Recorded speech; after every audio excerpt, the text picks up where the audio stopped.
What's up, guys, and welcome back to another video on part 4 of What If Deku Was the Avatar, day 2 of the 100 subscriber content upload week, everyday thing. I don't know. Now, where we last left off with the story, Bakugo and Deku had just split off to do the practical exam for the entrance exam. I left it off in a really weird location. Deku had gone inside a dark room which had one door facing outward. A man that he had heard earlier explaining what the test was and how it worked spoke over a mic. He said that they should get ready as the doors opened. No one else went, and then he asked, "What are you waiting for? There's no timer to go in a battle. You go." And then everyone was like, "Oh, well, we messed up." So everyone started running out. Deku, using his earth bending, manipulated the ground to make it a little bit more, I guess you can phrase it, liquidy, using lava bending with a mixture of just traditional earth bending, so he has something to stand on to send him along forward, quickly propelling himself in front of everyone else, almost like as if he was skating on lava. Deku quickly found some one-pointers and took them out with metal bending, seeing how that they were made entirely out of metal. He rounded a corner and saw a two-pointer. The two-pointer was a little bit more difficult, but once again, he could easily take it out. He rounded the corner again and saw a three-pointer, which was even more difficult than the two-pointer, mainly because of its more bigger size as well as its more components that Deku had to mess with. But he was also able to take out that as well as also flip the switches on the back for the ones he didn't have strength just to completely metal bend. Deku continued to do this as he was heading around. He also assisted people where he could with his fire bending and lightning bending to shock things, as well as he didn't launch too many concussion bending explosions, but he did do it every now and then. He left lava bending basically for movement only, seeing how he deemed it to be too dangerous to be used on robots. Oh boy, how he was wrong. Suddenly the ground started to shake as Deku saw the giant zero-pointer overhead. He was about to start quickly running away and thinking that this situation can turn bad if I try to fight it. And he hears a girl scream. Deku thought to himself, he's like, can't leave her. That's a big no-no. So Deku quickly rushed towards the girl. Using his earth bending, he moved the rock that was on her legs. She said that she really couldn't move that well. So Deku knew he had to stop the robot right then and there. Deku then, using the building next to him, shot a lava disc blade-like thing, using it to quickly cut all the rock that was there holding the building up, and then using earth bending, manipulated the concrete as well as metal bending to manipulate the rebar in the wall to force it on top of the robot, causing the robot to get damaged, making it fall over. But Deku knew that wasn't what it's going to take. So then Deku, with using lava bending, created an entire tidal wave of lava that he then poured on the robot, making sure to get into its tank treads, and then hardening it to rock, making sure it can't move. Afterwards, Deku quickly picked up the girl and, using lava bending again, rolled it out back over to the healing station so she could be healed. Afterwards, the timer was up. Deku then left, thinking that he had done a pretty good job. After leaving, Deku walked back home with Bakugo. Bakugo said that he got number 1 and that Deku probably got number 2. And Deku's like, I don't know, bro. I'm pretty good. And Baka was like, don't get ahead of yourself, you nerd. Just because you know how to do explosions now. And remind yourself that you couldn't even do explosions without me. And Deku said, well, I probably could have figured it out eventually. It was just recommended from the previous avatars that I were to ask you about how to help me with doing explosions. Bakugo's like, psh, whatever. Deku then walked home. He got home, and when he went to talk to the previous avatars, they were like, so Deku, do you have a pet? And Deku looked at them confusingly, and he goes, what do you mean by a pet? And then Avatar, Aang, Roku, and Korra all said, like an avatar pet, an animal companion that would help you out in case of emergencies. And Deku scratches his head thinking, no, I don't. And then Aang said, well, yes, it does seem to be very difficult to even find any of the species of pets that we had. For example, I had a flying bison and Roku had a dragon. I can see that it would be very difficult to find those creatures, especially because they're only in myth here. And then Korra got an idea. Why doesn't he just open a portal to the spirit world? And Aang looked towards Korra and was like, what do you mean open a portal? Well, the Avatar's main job is to bring balance, right? Like, the Avatar is half spirit, half human. There's literally a second spirit other than his own residing in him, which is Rava. As Deku looks left, he saw a weird kite-looking object with blue markings on it, and found out that that was what Rava was. Rava said, do not speak of me so lightly, Korra. I am the spirit of light. So yes, I am here as well. But if you want to say that, you can also say he's technically half waterbender and half earth and half fire and half air. 'Cause y'all are in here too. Of course, like, yeah, whatever, Rava. Aang was kind of shocked because, of course, he knew that there was many avatars before him, but he didn't know that he had a secondary spirit that was always watching over him. And then he got a red face thinking about certain events. And then Deku was like, Aang, are you okay? Your face is turning red. And Aang's like, yes, I'm fine. I was just thinking about something. And Korra was like, ho, ho, ho, ho, what were you thinking about? And Aang's like, it's none of the business that we should be attending to now. Back to what you said, Korra. You said that Deku should be able to open up a portal to the spirit world? And Korra responded, yes. And if he does open it up, there should be creatures roaming from our world or our time period. Maybe that's where all the creatures went. And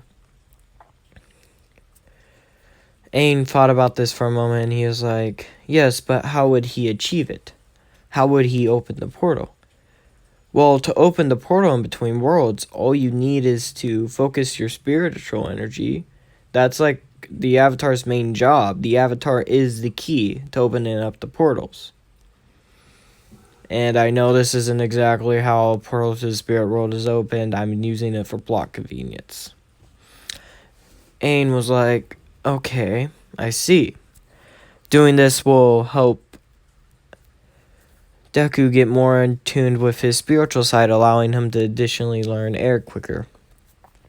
And Deku thought, so what kind of animal am I going to get? And Roku claimed, well, there's tons of different animals in our world, or in the spirit world. I don't want to say anything, but I do think it's weird how, in this time period, there's not even any information about bending. Something called quirks has shown up.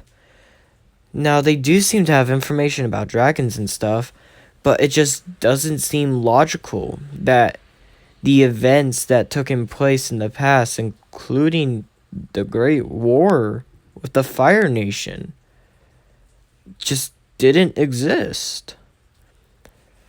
Deku thought about this for a second, and he understood what Roku meant. It's kind of weird that none of this information was, present. Like, this is some big stuff. Even though bending isn't martial arts, it's still weird.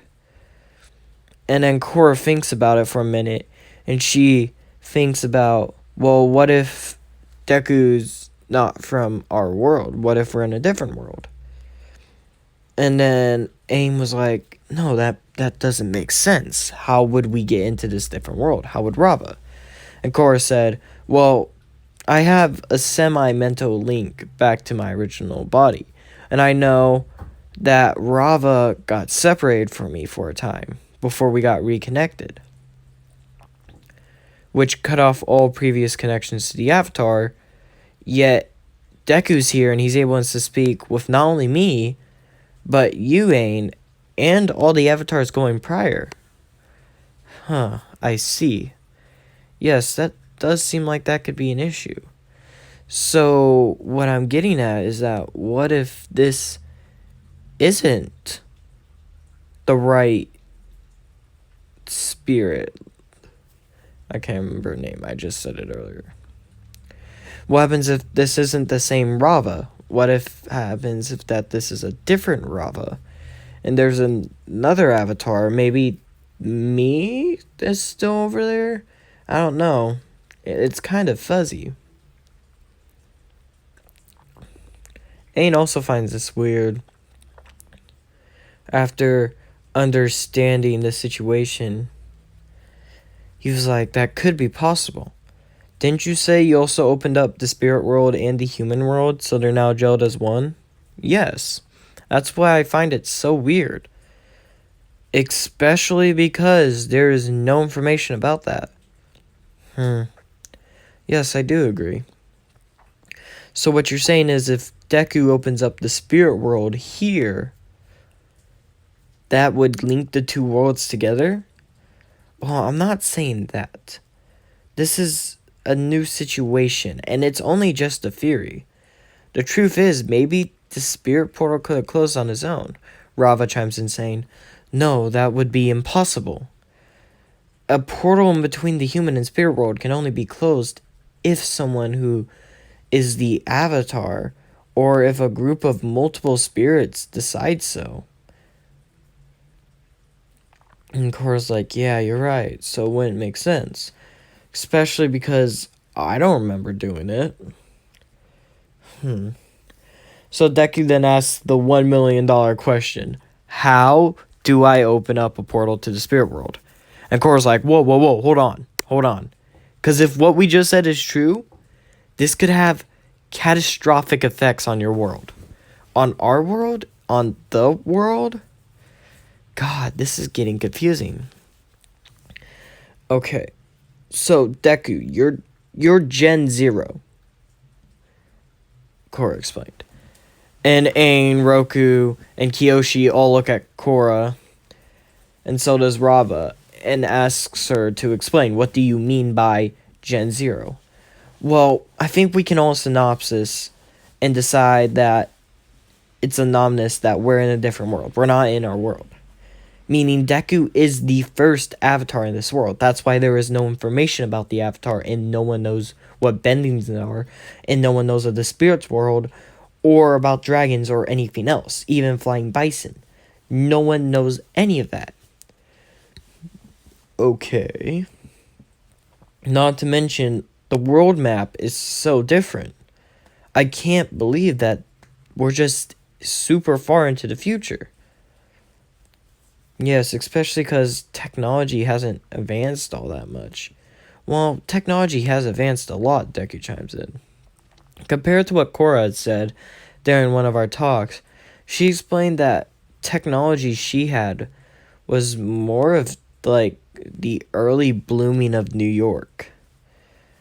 And Ains asks for him to elaborate. And Deku explains, well, see, currently our technology has gone so far past that point that by that point it would be a miracle to even get pictures on a television. But for us, we can have televisions with pictures and color and sound. Multiple different things at once, like magic. And Aang does back this up, thinking, yes, technology has advanced a lot. Yes. But then again, what Korra said is also true. There is no information about the Avatar. Not to mention, there wasn't a single Avatar between me and Korra that could have saw the world prior hand to the events had taken place. And then Rava chimes in saying, well, if we are in a different world, I guess there is only one way to explain it. And Deku asks, what is it? Well, you see, worst case scenario, and this is the worst, is that this world has too much evil on it. And Deku looks confusingly at Rava and goes, too much evil? How is that even possible? Well, look at your dichotomy system. You got heroes versus villains, like you're reading some sort of comic book. Every day there is a battle between heroes and villains. So wouldn't you think that more people would just turn to be a little bit more evil than be good? Think about it. If you had the power to destroy anything, would you become a hero and try to use it for good? Or would you try to use it for bad? And what about people who are just at base were mistreated or treated extremely poorly or just had a horrible early life? Those personnel could have easily turned evil.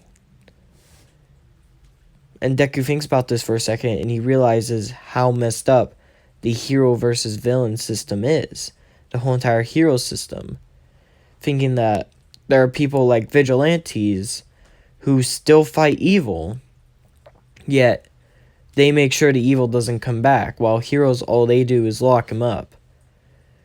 Which, I'm not gonna lie, I'm gonna pause the video. How the hell do you lock someone up with a quirk? Like, how?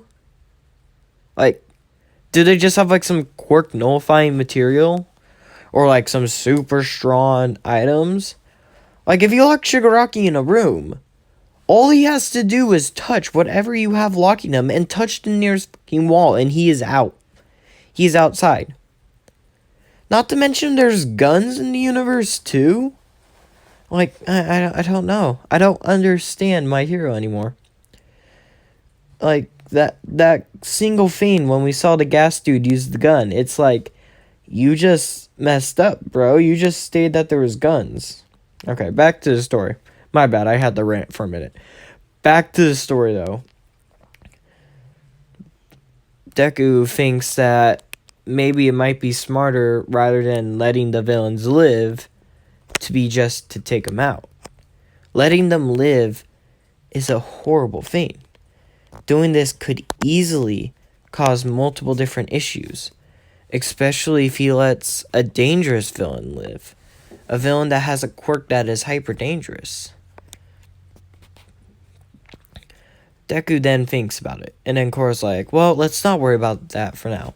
Let's more worry about how to get Deku to open up the spirit world.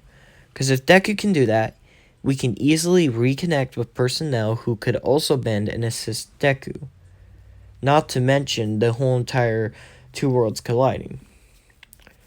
And Deku's like, but didn't you just say that would be a bad idea? And Korra goes, no, I didn't mean it that way. I meant if you were to open up a portal right now, yeah, that would be a horrible idea. You would have just physically affected the entire world. But if we go to a location that's a little bit more discreet, like a mountain pass or in the forest, we could probably open up a portal just fine, Korra says, with a very uncertain voice. And Deku's like, so can we or can we not? We can probably. Deku takes a deep breath in and out and is like, fine, okay, tomorrow we'll do it. Next day, Deku wakes up bright and early in the morning and walks out to the middle of a forest. He had brought Bakugo along for insurance. And he tells Bakugo, stand back. I'm gonna do something. I don't know what I'm gonna do yet. I actually have to talk with my previous live and see what she says I have to do to open it, but I'm gonna do something. So Deku calls upon Korra. And Korra's like, okay, so this is a location, right? I think you should want to tell that kid to step back some more. Bakugo, step back some more. Bakugo's like, whatever, fuck you, you shitty nerd, you brrr. As he just steps back 3 more steps. Deku's like, now what do I do? You already have a decent idea of spiritual energy thanks to firebending, because you mainly use your spiritual energy in firebending. What I need you to do is to use that spiritual bending and send it to the spirit world. Okay, how do I do that? I just need you to think about the spirit world. Think about opening a portal. So make your energy inside your body into a gate. A gate? Yeah, imagine yourself walking through a gate. Open up the gate with your hands to create the portal into the spirit realm. Okay.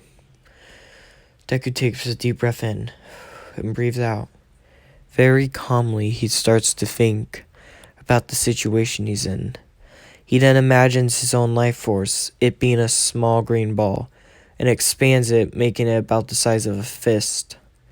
He then molds this fist-sized ball of green energy into a gate, which he then, using his hands mentally, pushes open. Beyond it, he can see a weird world with what seems to be bonsai trees as well as clouds roaming the skies. Then he sees something about to jump out through the portal. It looks to be a raccoon, but with black wings on its back. The raccoon jumps through and jumps on Deku's shoulders. Deku opens his eyes to see a raccoon there. And Korra's like, well, you opened the gate to the spirit world at least. And Deku's like, well, what's this? And Korra explains, that's a raccoon crow. As the name suggests, it's a fusion between a raccoon and a crow. They are very common in the Earth Kingdom. They love to eat pumpkins. Oh. What's up, bro? The raccoon looks at him, just chilling on his shoulder, calmly sitting there. And Deku's like, so what's your name? The raccoon tilts his head at Deku because it doesn't have a name. And Deku's like, you want to hang out with me? The raccoon thinks about it for a second and then shakes his head up and down. And then Korra explains, that's also a thing about raccoon crows. They're highly intelligent. They can understand human speech. And Deku's like, should I give you a name? The raccoon crow shakes his head up and down. And Deku thinks about an event that happened 2 months ago where he had a raccoon digging in his trash. So he's like, from now on, your name will be Bandit. The raccoon crow makes a slight noise, like a sigh in disappointment. He's like, what, is that not good enough, bro? And the raccoon goes, nah, it's all good. Deku's like, okay, Bandit, welcome to Team Avatar, as he pets the raccoon crow on its head. Bakugo's speechless because he had saw Deku open up a small little hole in front of him, and out came this weird crow raccoon thing he named Bandit? What kind of name is Bandit? Deku then turns around to Bakugo, and Bakugo's kind of like suspiciously eyeing Deku like, are you gonna keep that thing? Yes. This is my avatar animal. All previous avatars have had an animal. Mine's isn't the coolest, but it's my pal. And Bakugo asks, so what are some of the previous ones? Well, Avatar AIM, for example, had a flying bison, which was about the size of 4 to 5 pandas. 2 pandas tall, 4 to 5 pandas long. Okay. And what was the one previous to that? Oh, that was Avatar Roku. He had a Chinese dragon. I see. And you got a raccoon with pro wings. Yeah. Also, the avatar before me, I think Korra had a polar dog. I think that's what it's called. It's the polar bear dog hybrid. And Bakugo's like, I think you got the short end of the stick. And Deku goes, no, no, no. You see, they had all those cool creatures, but Aang also had a ringtail lemur. This is my ringtail lemur. So he's just the one that will sit on your shoulder? Yes. The creature I would use for additional transport. I don't have that one yet. I couldn't make a big enough hole to summon one. Yet. And then Bakugo's like, you're going to do it again? Yes. And eventually I'm going to open a permanent gate to the spirit world. Why the fuck would you do that, shitty nerd? And Deku's like, chill, chill, chill. There is a fair reasoning. And what reasoning is that? Well, you see, my past lives aren't from this world. Or at least we've come to the conclusion that they weren't from this world. And why has that happened? Well, you see, my past lives kind of remember that some stuff had gone down in their world which could have caused them coming here. And also, not to mention, there was no mention of avatars before me or the four nations, not to mention the world map looks extremely different. And no one knows what bending is. And Bakugo kind of puts it all together. When Deku says it that way, that sounds extremely weird. Not to mention, he literally just ripped a hole in space and opened up a hole to a whole entire different world. So I guess it's not completely out of the realm of possibility to believe that maybe they're just in a different world. And Deku goes, yep, that's basically the long and short of it. Bakugo's like, whatever. So why did you have me stand back? Oh, that was Korra's recommendation. I just wanted you to stand back in case if I did open up a permanent portal, which could have easily sucked me and you both in there, and seeing how we wouldn't know where we came out on. That would have been a big issue, to say the least. Yeah, I can see what you mean, Bakugo says. Deku and Bakugo go to training. But this time during training, Bandit the Raccoon Crow swooped in to try to assist Deku every time Bakugo exploded at him, launched explosions at him. But Deku, becoming very well with his lava earth skating, as he called it, he eventually was able to dodge Bakugo's explosions with no danger to him and launch explosions back at Bakugo using combustion bending. Deku had made a rule to where he would only try to attempt to use one bending element during a fight to make it more fair on his opponents. And if it's needed, he'll use multiple. So for example, if he was fighting against Todoroki prior to tournament arc, he would only use water bending. But he doesn't even know water bending, and water bending won't happen until a while because air bending is gonna be kind of horrible for him. After they trained for 2 weeks, Deku got a letter in the mail. The letter that he got told him that he was accepted into UA. Deku's mom was delighted as Deku prepared to go to school the next day. And that's where I'm going to leave it off, guys. If you liked it, hit the like button. If you enjoyed it, hit the subscribe button. And if you like me going a little bit slower, because I know usually I used to do it in a format matter where every single episode we would go on to a certain point in the story and that's where we would stop. But if you like me to do in a little bit of like a longer manner where the whole entire training segment for 10 months was split up into being 2 different parts, which was part 2 and part 3. And then like all of the entrance exam and the 2 weeks afterwards was in part 4 because I had more fluff I could add to the story, I guess you could say. Then hit the like button. I do think I like to do it this way, mainly just because it definitely fluffs up the story more, gives it a little bit more background and world building.